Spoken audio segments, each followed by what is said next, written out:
வணக்கம்.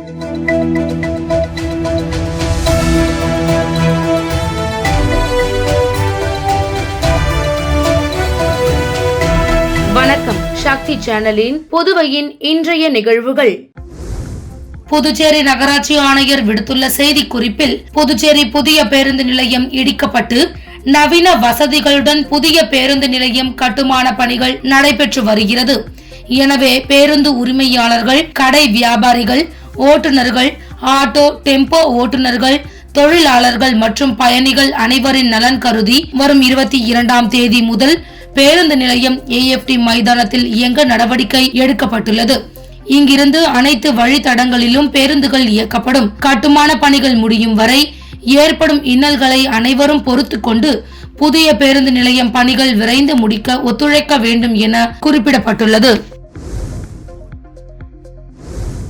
தமிழ்நாட்டை தொடர்ந்து புதுச்சேரியிலும் அரசு ஊழியர்களுக்கு அகவிலைப்படி 4% உயர்த்தப்பட்டுள்ளது. மத்திய அரசு ஊழியர்களுக்கு சமீபத்தில் 46%இலிருந்து 50% அகவிலைப்படி உயர்த்தி வழங்கப்பட்ட நிலையில், மாநில அரசு ஊழியர்களுக்கும் 50% அகவிலைப்படி உயர்த்தி வழங்கப்படும் என்று புதுச்சேரி அரசு அறிவித்துள்ளது.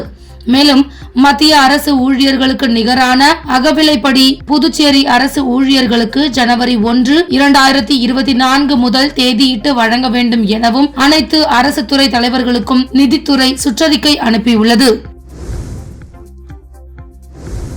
புதுச்சேரியில் செய்தியாளர்களை சந்தித்த பாஜக ஆதரவு சுயேட்சை MLA சிவசங்கரன், பாரதிய ஜனதா கட்சியின் ஆலோசனை கூட்டத்தில் புதுச்சேரி பாராளுமன்ற தேர்தலில் போட்டியிட காரைக்காலை சேர்ந்த ராஜசேகர் தேர்வானார். அதற்கு எதிர்ப்பு தெரிவிக்கப்பட்டது. பாரதிய ஜனதாவில் மாநில தலைமைக்கு பணம் தந்தால்தான் வாய்ப்பு என்ற நிலையை உருவாக்கிவிட்டனர். மக்கள் செல்வாக்கை பார்ப்பதில்லை.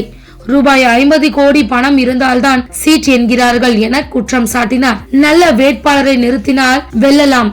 கட்சி தலைமை தெளிவாக இருக்கிறார்கள். உள்ளூர் தலைமைதான் சரியில்லை. உள்ளூர் தலைமை பணத்தை எதிர்பார்க்கிறார்கள். இது தவறு என்று கட்சி தலைமையிடம் தெரிவித்துள்ளோம். உள்துறை அமைச்சர் நின்றால் வெற்றி கிடைக்கும் என்று சொல்லிவிட்டோம். இறுதி முடிவு கட்சி தலைமைதான் எடுக்க வேண்டும் என்றார்.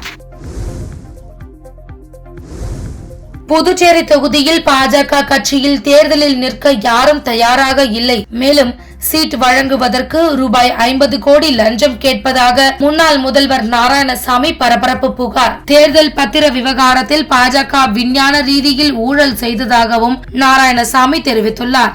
இது குறித்து இன்று செய்தியாளர்களை சந்தித்த அவர், உச்சநீதிமன்ற உத்தரவுப்படியும் கண்டிப்பு படியும் அம்பலமான தேர்தல் நன்கொடை பத்திர விவகாரம்.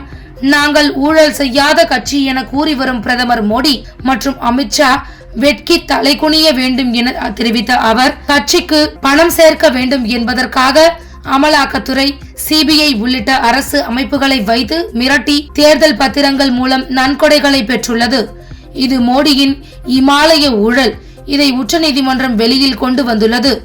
இந்த பணத்தை கொண்டு தான் எதிர்க்கட்சிகளை கவிழ்க்கவும் நசுக்கவும் பயன்படுத்தப்பட்டது என்பதும் வெளிச்சத்திற்கு வந்துள்ளது என தெரிவித்தார். மேலும் தேர்தல் பத்திர நன்கொடை விவகாரம் ஒரு விஞ்ஞான ஊழல்.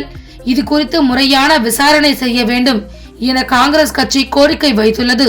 அதை பாஜக சந்திக்க வேண்டும் என தெரிவித்த நாராயணசாமி, காங்கிரஸ் திமுக அமர்ந்து பேசி இந்தியா கூட்டணி சார்பில் புதுச்சேரிக்கு காங்கிரஸ் கட்சிக்கு ஒதுக்கப்பட்டுள்ளது. புதுச்சேரி காங்கிரஸ் வேட்பாளர் ஓரிரு நாட்களில் அறிவிக்கப்படுவார்கள். ஆனால் புதுச்சேரி மக்களவை தொகுதியில் பாஜக கட்சியில் தேர்தலில் நிற்க யாரும் தயாராக இல்லை என்றும், ரூபாய் 50 கோடி கொடுத்தால்தான் பாஜக சீட் வழங்கப்படும் என பேரம் பேசப்படுவதாக பரபரப்பு குற்றம் சாட்டியவர், புதுச்சேரி தேசிய ஜனநாயக கூட்டணி ஆட்சியில் யார் வேட்பாளர் என்று ஆட்சியில் இருப்பவர்களால் முடிவு செய்ய முடியவில்லை. பணத்தை நம்பியும் லஞ்சத்தை நம்பியும் லஞ்சத்தை பெற்றும் தேர்தலை எதிர்கொள்ள வேண்டிய நிலைக்கு புதுச்சேரி பாஜகவினர் வந்துவிட்டது பரிதாபமாக உள்ளதாக தெரிவித்த நாராயணசாமி, புதுச்சேரியில் ஆட்சியில் உள்ளவர்கள் வெளிநாட்டிற்கு இரிடியம் கடத்துவதாக புகார் கூறிய நாராயணசாமி, மத்திய அரசின் அனுமதி இல்லாமல் வெளிநாட்டிற்கு செல்லும் அமைச்சர் மீது மத்திய உள்துறை அமைச்சகம் நடவடிக்கை எடுக்க வேண்டும் அல்லது பதவி நீக்கம் செய்யப்பட வேண்டும் என முன்னாள் முதல்வர் நாராயணசாமி தெரிவித்துள்ளார். புதுச்சேரியில் சிறுமிக்கு பாலியல் தொல்லை கொடுத்த மெக்கானிக்கிற்கு 2 ஆண்டு சிறை விதித்து போக்சோ நீதிமன்றம் தீர்ப்பளித்துள்ளது. புதுச்சேரி குருமாம்பேட் பகுதியை சேர்ந்தவர் Pavadai Rayan, washing machine service mechanic. கடந்த 2023ஆம் ஆண்டு மேட்டுப்பாளையம் பகுதியில் ஒரு வீட்டிற்கு வாஷிங் மிஷின் சர்வீஸ் செய்ய சென்றபோது அங்கிருந்த 17 வயது சிறுமியிடம் பாலியல் சீண்டலில் ஈடுபட்டுள்ளார். இது குறித்த புகாரின் பேரில் மேட்டுப்பாளையம் போலீசார் போக்சோ பிரிவின் கீழ் வழக்கு பதிவு செய்து பாவாடை ராயனை கைது செய்தனர். இந்த வழக்கு சிறார் பாலியல் குற்றங்களை விசாரிக்கும் புதுச்சேரி போக்சோ விரைவு நீதிமன்றத்தில் நடந்து வந்தது. அரசு தரப்பில் சிறப்பு வழக்கறிஞர் பச்சையப்பன் ஆஜரானார். வழக்கை விசாரித்த நீதிபதி சோபனா தேவி குற்றம் சாட்டப்பட்ட பாவாடை ராயனுக்கு போக்சோ பிரிவு 12 கீழ் 2 ஆண்டுகள் சிறை தண்டனையும் ரூபாய் 2000 அபராதம் விதித்து தீர்ப்பு வழங்கினார். மேலும் பாதிக்கப்பட்ட சிறுமிக்கு ரூபாய் 1 லட்சம் நிவாரணம் வழங்கவும் புதுச்சேரி அரசிற்கு பரிந்துரை செய்தார். புதுச்சேரி நகர பகுதியில் ஸ்பா என்ற பெயரில் பாலியல் தொழிலில் ஈடுபட்ட 5 பேரை போலீசார் கைது செய்த நிலையில் மேற்கண்ட அழகு நிலையத்திற்கு நகராட்சி அதிகாரிகள் இன்று அதிரடியாக சீல் வைத்தனர். புதுச்சேரி நகர பகுதியான பாரதி வீதியில் ஷைன் பியூட்டி கேர் மற்றும் ஸ்பா என்ற பெயரில் பாலியல் தொழில் நடைபெறுவதாக போலீசாருக்கு தகவல் கிடைத்தது. இதனை அடுத்து அங்கு போலீசார் சோதனை மேற்கொண்டனர். சோதனையில் விபச்சாரம் நடத்தப்பட்டது உறுதி செய்யப்பட்டது. அங்கிருந்த 6 பெண்களை போலீசார் மீட்டனர். இதனைத் தொடர்ந்து பியூட்டி பார்லரின் உரிமையாளர் தமிழ்நாட்டை சார்ந்த சந்திரகுமார் மற்றும் அவருக்கு உறுதுணையாக இருந்த 5 பேரை போலீசார் கைது செய்து சிறையில் அடைத்தனர். இதனை அடுத்து பெரிய கடை காவல் நிலைய ஆய்வாளர் ஜெய்சங்கர் நகராட்சி நிர்வாகத்திடம் புகார் அளித்தார். இந்த நிலையில் புதுச்சேரி நகராட்சி ஆணையர் கந்தசாமி உத்தரவின் பேரில் நகராட்சி வருவாய் அதிகாரி பிரபாகர், பெரிய கடை காவல் நிலைய சப் இன்ஸ்பெக்டர் முருகன் முன்னிலையில் சம்பந்தப்பட்ட பியூட்டி பார்லருக்கு அதிரடியாக சீல் வைக்கப்பட்டது. பியூட்டி பார்லருக்கு நகராட்சி அதிகாரிகள் சீல் வைத்த சம்பவம் அப்பகுதியில் பரபரப்பை ஏற்படுத்தியுள்ளது. வில்லியனூர் அருகே கஞ்சா விற்பனையில் ஈடுபட்ட இளைஞரை போலீசார் கைது செய்தனர். வில்லியனூர் காவல் நிலைய எல்லைக்குட்பட்ட பகுதிகளில் கஞ்சா விற்பனை அதிக அளவில் நடந்து வருகிறது. இதை கட்டுப்படுத்தும் விதமாக சப் இன்ஸ்பெக்டர் சரண்யா தலைமையிலான போலீசார் ஒதியம்பட்டு பகுதியில் ரோந்து சென்றனர். அப்போது சந்தேகத்தின் பேரில் தனியார் பள்ளி அருகே நின்றிருந்த வாலிபரை போலீசார் பிடித்து விசாரித்தனர். இதில் வில்லியனூர் கோட்டைமேடு நடுத்தெருவை சேர்ந்த முகிலன் என தெரிய வந்தது. மேலும் அவரிடமிருந்து ரூபாய் 5000 மதிப்புள்ள 57 கிராம் கஞ்சாவை பறிமுதல் செய்தனர். போலீசார் முகிலன் மீது வழக்கு பதிந்து அவரை கைது செய்து நீதிமன்றத்தில் ஆஜர்படுத்தி சிறையில் அடைத்தனர்.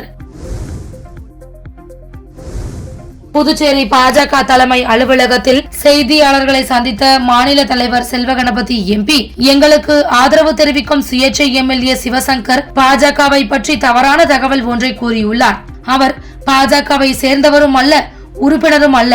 எனவே அவருக்கும் எங்களுக்கும் எந்தவித சம்பந்தமும் இல்லை என்று அவர் விளக்கம் அளித்தார். பாஜகவை சேர்ந்தவர்கள்தான் வேட்பாளராக நிற்பார்கள். சுயேட்சை எம்எல்ஏ பாஜகவை சேர்ந்தவர் இல்லை. அவரை நம்பியும் இந்த ஆட்சி இல்லை என்றார். அவருக்கு பாராளுமன்ற உறுப்பினர் வாய்ப்பு கிடைக்கும் என்று நினைத்து அவரது தவறு என்று சுட்டிக்காட்டிய செல்வ கணபதி, பாஜகவை சேர்ந்த 4 பேரை தேர்ந்தெடுத்து வேட்பாளராக அனுப்பியுள்ளோம். அதில் ஒருவரை வேட்பாளராக தலைமை அறிவிப்பார்கள் என்று குறிப்பிட்டார். பாஜகவை பற்றி அவதூறாக பேசியதால் பாஜக சார்பில் நடைபெறும் கூட்டங்களில் வரும் காலங்களில் சுயேட்சை எம்எல்ஏ சிவசங்கரனை சேர்த்துக் கொள்ள மாட்டோம் என திட்டவட்டமாக தெரிவித்துள்ளார். உழவர்கரை நகராட்சி ஆணையர் சுரேஷ் ராஜ் வெளியிட்டுள்ள செய்தி குறிப்பில், உழவர்கரை நகராட்சியில் கடந்த மாதம் சாலையோர வியாபாரிகள் குழு கூட்டம் நடந்தது. இதில் எடுக்கப்பட்ட முடிவின்படி உழவர்கரை நகராட்சிக்கு உட்பட்ட முக்கிய சந்தை பகுதி மற்றும் வணிக பகுதிகளில் போக்குவரத்திற்கு இடையூறாக உள்ள இடங்களில் வாகனங்களை நிறுத்தியும் சாலையோரம் வியாபாரம் செய்ய அனுமதி அளிப்பதில்லை என முடிவு செய்யப்பட்டது. இதனை போக்குவரத்து காவல்துறை, பொதுப்பணித்துறை, வட்டார போக்குவரத்து கழகம், எடை அளவை துறை மற்றும் நகராட்சி இணைந்து மாதம் அல்லது வாரந்தோறும் வாகனங்களில் நடைபெறும் வியாபாரத்தை ஒழுங்குபடுத்த சம்பந்தப்பட்ட அரசு துறைகளின் கூட்டுக்குழு கண்காணிக்க திட்டமிட்டுள்ளது. இதில் விதிமீறல்கள் கண்டறியப்பட்டால் அபராதம் மற்றும் சட்ட ரீதியான நடவடிக்கை எடுக்கப்படும் என குறிப்பிடப்பட்டுள்ளது.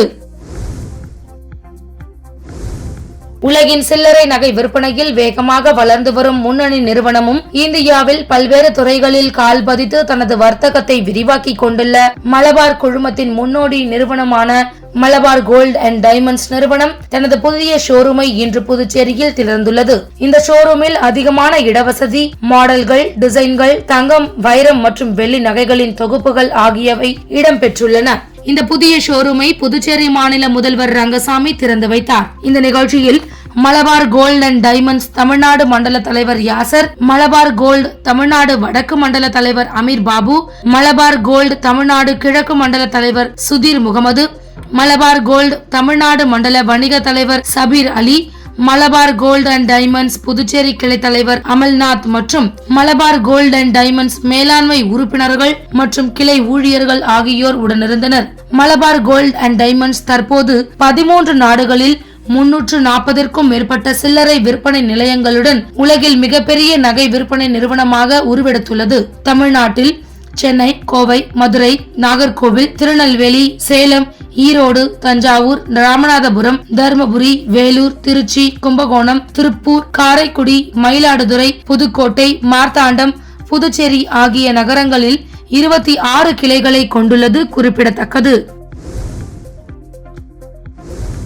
காரைக்கால் மாவட்டத்தில் உள்ள பிரதான சாலைகளுள் ஒன்றான காமராஜர் சாலையை தரம் உயர்த்தி PK சாலையிலிருந்து அம்பாள் சத்திரம் வரை விரிவாக்கம் செய்யும் பணிக்கான திட்டம் வரையறுக்கப்பட்டு சிட்பி வங்கி உதவியுடன் ரூபாய் 9 கோடி மதிப்பீட்டில் இப்பணிக்கான பூமி பூஜையில் அமைச்சர் திருமுருகன் கலந்து கொண்டு பணிகளை துவக்கி வைத்தார்.